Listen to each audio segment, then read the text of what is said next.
Hi guys, welcome again. Today I've got a really special game for you, and you really should watch to the end. This game has a lot of twists. I will try to. This is a replay game, of course. I cannot plan to make the games that great on the spot. This game showcases a lot of things that I'm right about and a lot of things that I'm wrong about in this game. So I think this is a good follow up to my artifacts guide. If you haven't watched them, there will be like a pop up here that will let you know about it. So without further ado, let's just jump into it. First thing that you need to know for me when if you haven't watched my artifacts review, I think that the game will end on turn 4, always.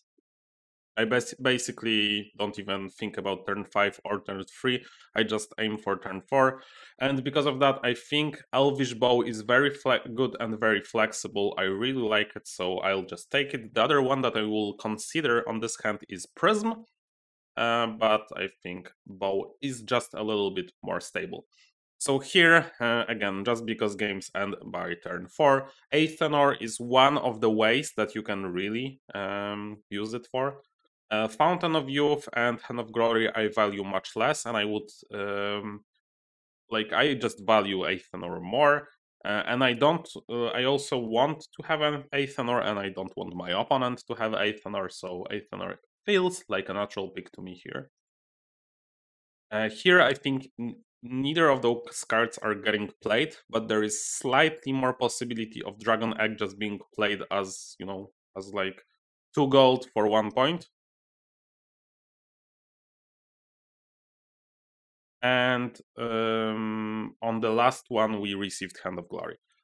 So here we get one of the best cards in the whole game, Horn of Plenty. I do not think you can skip this one. So this was shaping up to be a great draft for me. Here we get, I think, 2 decent picks. Jeweled Statuette, insanely good with Athanor and what we drafted, so that would be my pick. Dwarven Pickaxe, I don't mind. Guarded Dog, I actually do mind. And here we even get Magical Shard, which I was very happy about, because that's a playable. And the first hand that we see is the best hand that we could possibly see. I think Jeweled Statuette maybe could have been swapped with Elvish Bow for like the super best hand, but I'm not necessarily sure that's true. Maybe Magical Shards could be switched with Jeweled Statuette, and we could first the next round get Jeweled Statuette. But that's I cannot complain. Like when I saw that hand, I was like, okay, no matter what my opponent does, this game is over. Like I was so sure I was winning here, and like decisively winning. Of course, when I'm showing you this game, I was wrong, right? Like at least at some point. But here I was like so happy and at the same time not happy because I have to play this 20-minute game when I already know the outcome. So here we are picking Alchemist because it's as you can see we have all of our cards are amazing, but all of our cards need gold, and Alchemist will just provide us with gold. And we are hope to pick Reanimate because Reanimate lets us untap Horn of Plenty, which is just insane. Unfortunately, I couldn't figure out a way to play all 3 of them on the first hand. Maybe I'm missing something, but my plan was to tap Alchemist for 3 gold, so we end up with 3 gold. Play Horn of Plenty, we get 3 Essence, which we do need. But we actually need 4 essence, and that's where the problem starts. I couldn't figure out a way to get another one even when paying for Reanimate. And we still need like 1 more gold. So we need like 1 more gold and 1 more essence, and I couldn't figure out how to get them. So I had a tough choice of making, should I play Athanor first or Jeweled Statuette first? And I thought Athanor first just is safer, and we still should be easily winning with Jeweled Statuette and Horn of Plenty tapping until turn 4 for a lot of black, so that we can cook all that black in the Athanor for a big gold strategy. So let's see.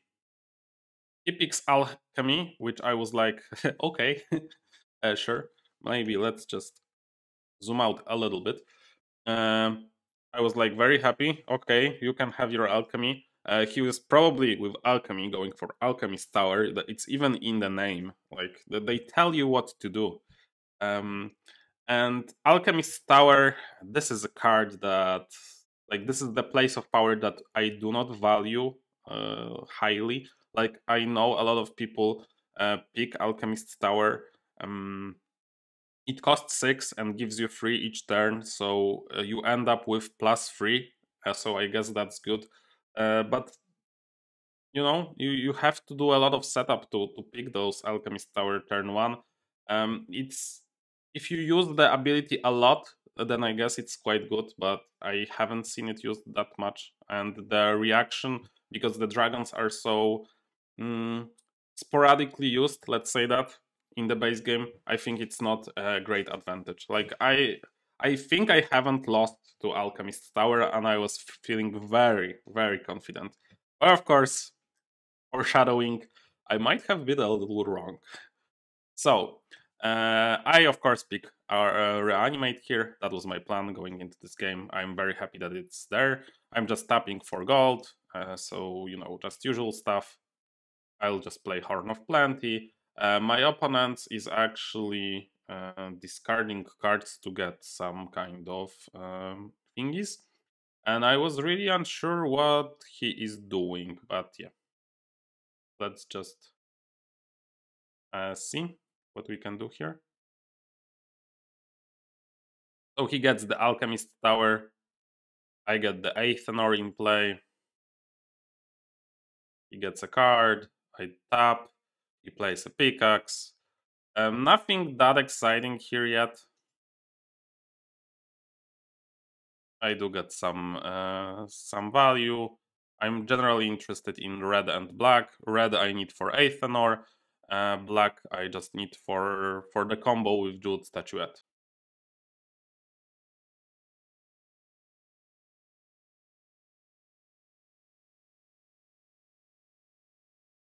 Here I'm just, you know, gaining more. This is why I also like covering the replay, because I told you basically all my plans here. I'm just executing, and it's like, it matters a little bit what my opponent does, but at the same time it doesn't. It's actually like we are trading actions, but like I'm not really that interested in what he does. It doesn't really change any of my plans. They are all set up in stone, and I at this point in time I thought that I'm just like winning. And why do I have to click so much to win this game?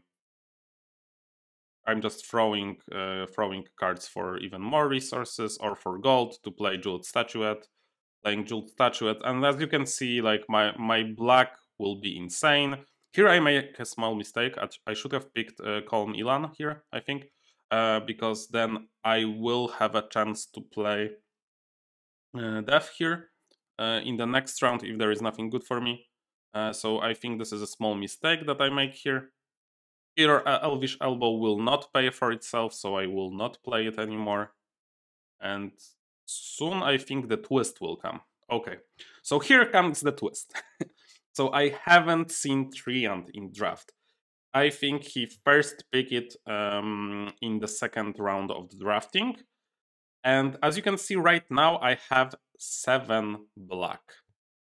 And there is no fallback for me here. I cannot spend this black. I'm just like, I have to do the Athanor thing, right?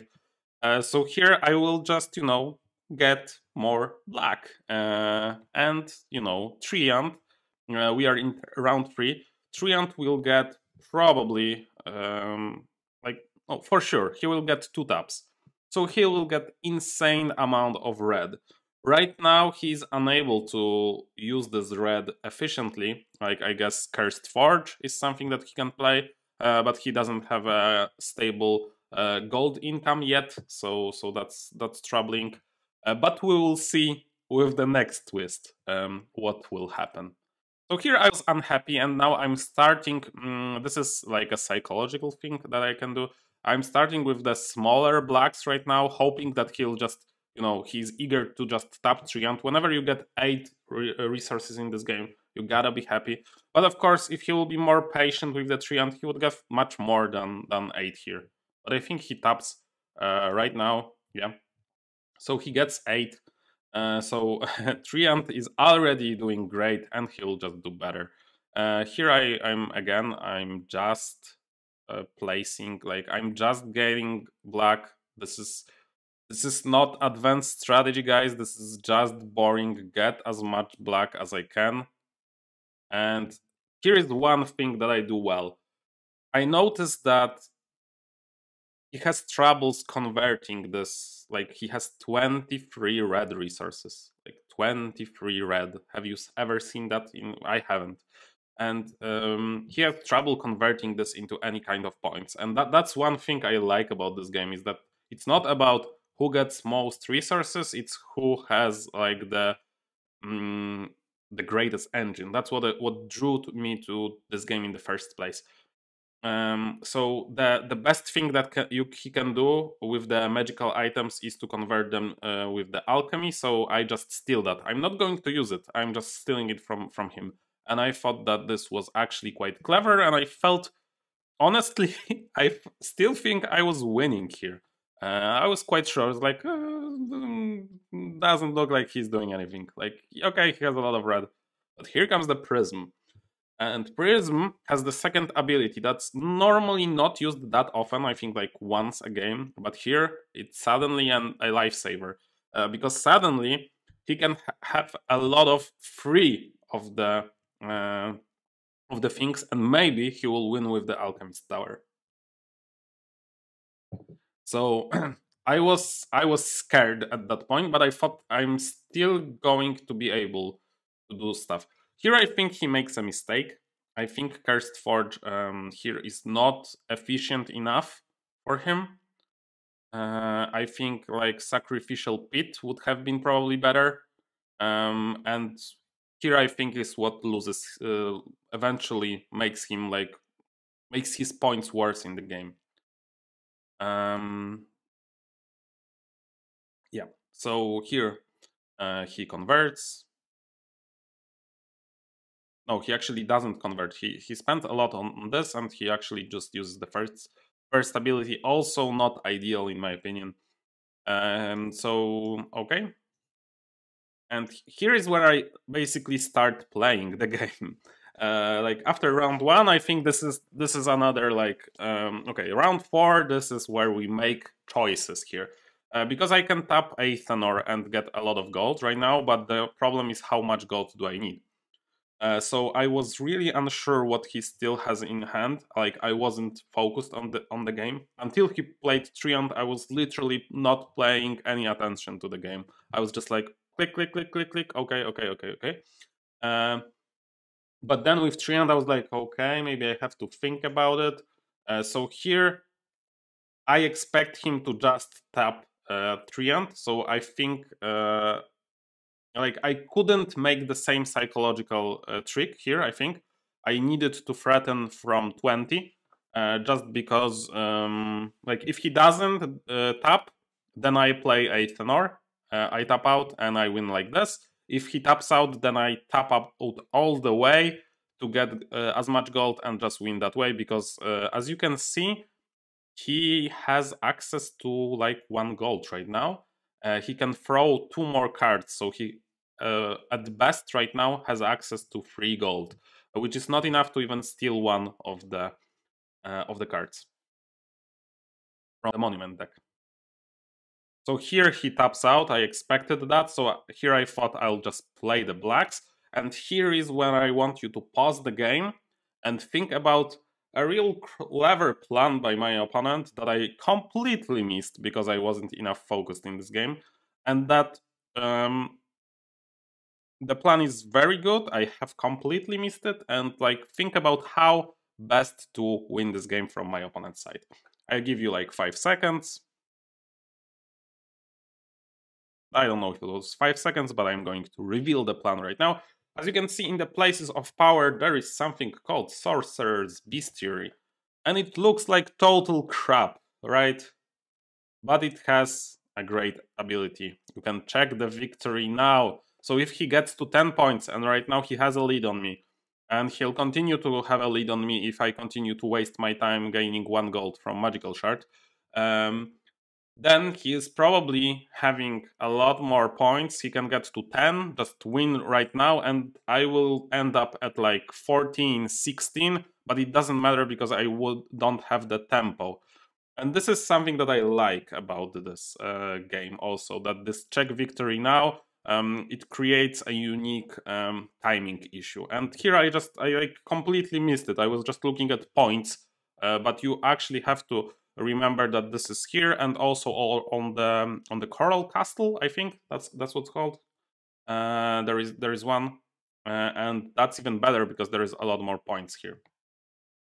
So here I continue to play for red, and I think at this point I should just convert.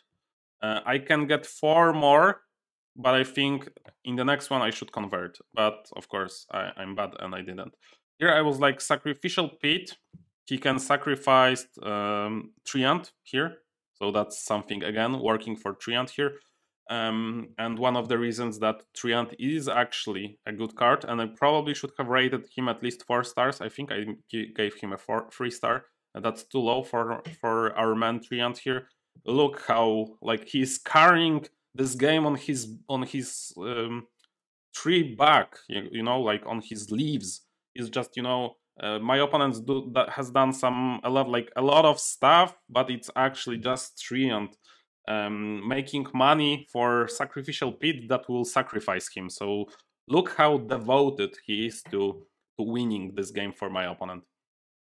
And here I should have just probably converted, or maybe through Hand of Glory.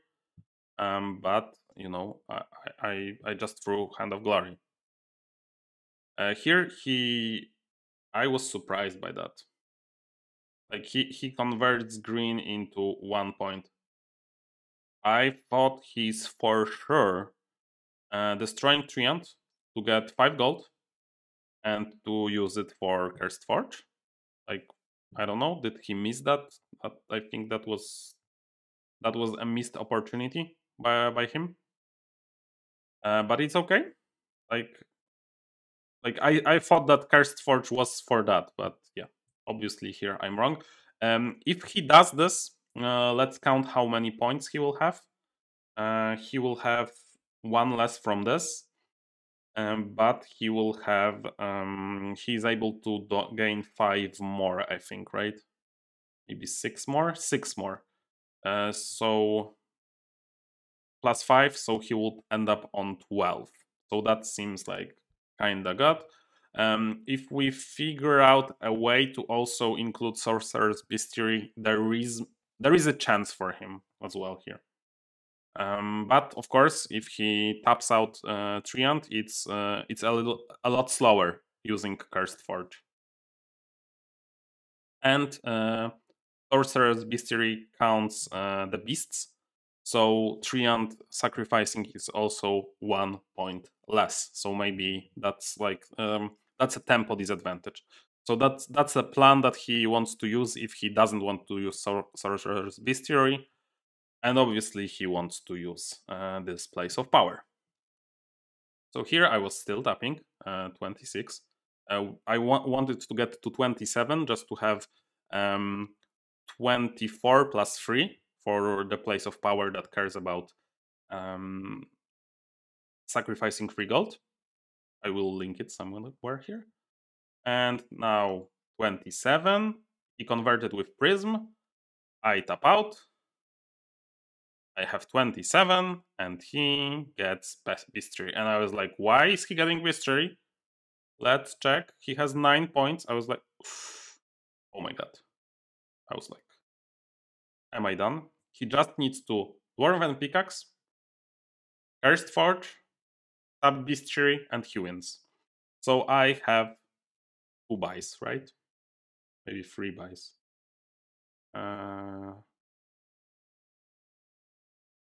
Or he has to draw a card. So that's like, oh, I think it's just pickaxe, forge, tap. So I have 2 picks. So I was just, okay, I need to get 3 points and 4 points, and that still doesn't save me. So I decided to start with a 2-pointer. Hopefully he gets something good. He gets this. So I get 3 picks, right? So here I just have to from the top. And I thought, like, here I'm lucky. Like, this is the funny thing about this game. Like, you get all these intricate systems, but in the end, if I don't get the golden statue, I'm never winning this game. Unless I get some other like random good combo. So in the end, it all comes down to like partially because of my mistakes also, but it all comes down to what do I draw out of the monuments deck, and that's quite discouraging. I think that like if you think about it, that's quite discouraging. So here he will just do Cursed Forge, and here like normally I will like Oracle to set up something good for myself here. But here I just don't have the time. I have to get off the top, and right now I have 8. Like I have 5 plus 3, so I have 8. So I need to get a 2-pointer because I'm winning on the tiebreaker. I get from the top, and I get a 2-pointer. And with that, I think his game is done, because right now I'm gaining more points that he can ever gain. So naturally, it's just like he can also just play one more on Cursed Forge, but it wouldn't give him anything because, it just wouldn't. Like, it gives him 1 point, but at the same time, I'm gaining 1 point or more. And he has to first use the Scholar, then discard for gold, then play it, so it's way too slow. So here he decided just to tap out the Sorcerer's Bestiary, but I do win on the tiebreaker, as you can see here, just checking the victory. And the game result, I think it's bugged, but again, I'm just winning because I have 24 compared to his 14. So that's the game basically, and what a game it was. Like we end up 10-10 with the tiebreaker, with the check on the spot. Crazy game. I think I haven't exaggerated even one bit when I gave it this title and encouraged you to watch to the end. What can we learn from this game? Alchemist Tower, still bad. I don't know, it didn't do anything in this game almost. Like, I feel that 3 gold would have been better. Like it would be better if he haven't played it. I think it's still bad. Cursed Forge, as you can see, just because it doesn't tap out, and if you have this combo, looks quite good. Sacrificial Pit here, okay. I guess the 2 points that you gain from it, it was quite nice. Sorcerer's Bestiary, the ability here and the surprise with the creatures, because a lot of the time people don't pay attention to the creature tag here. This was actually pretty nice. I thought this was a very clever use of this one. And then let's go to the cards itself. Prism, surprisingly better than Magical Shard. Probably I was a little bit wrong on that. Probably should have had a higher star rating a little bit. Treant, just a boss in this game. Honestly, the only reason my opponent was in this game is because Treant got him 28 red, and of course some green, here 2 green, so essentially it gave him 30 essence. Celestial Horse, okay, I would say. The beast tag here saved him alongside Sorcerer's Bestiary. Dwarven Pickaxe, just solid. You can just place it turn 1 as my opponent did. And the gold, he's a little bit better than 2 essence probably, so Dwarven Pickaxe, pretty nice. And going back into my cards, Athanor, as you can see here, like even when my opponent Of course, maybe he made some mistakes here, but even when he get like this crazy setup, he ends up with 4 places of power. Still, the big money strategy in 2-player drafting variant in the base game, it's just insane. Of course, I had the enablers. I have sorry, I have the jeweled statuette. I have magical shard, and I have horn of plenty. All the cards that are really good. I was also lucky. Let's not forget that with the golden statue.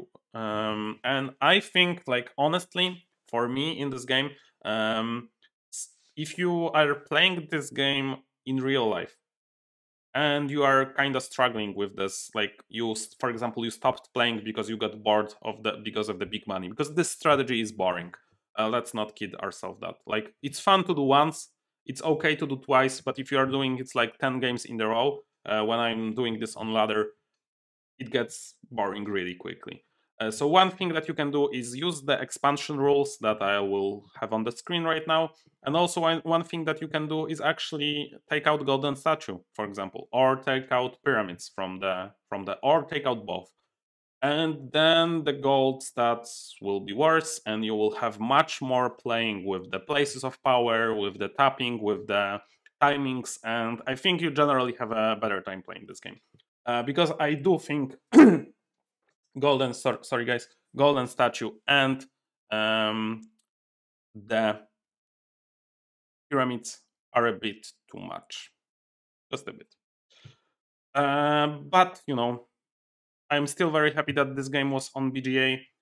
I think at this point I'm waiting for the expansion, because I think like or just some expansion rule for the 2 players, because a lot of my games have been going like Athanor or Philosopher's Stone to one of the guys, and then the other guy is just sad, or both players are doing the like one is doing Athanor, the other is doing this one, and they are decided by the Trians or the Hypnotic Basin. So you know, not that great. Like, I think that the game has a great base, but I think some of the stuff that players have found should like needs to be fixed. And from what I've heard, expansion fixes that, so I'm just eagerly awaiting it. And then I will come back to this game and explore it once more, because I think like the foundation here and the tension and the like the level of the Euroness and like squeezed into this tight race is really fun. Hopefully you guys enjoyed it. See you later.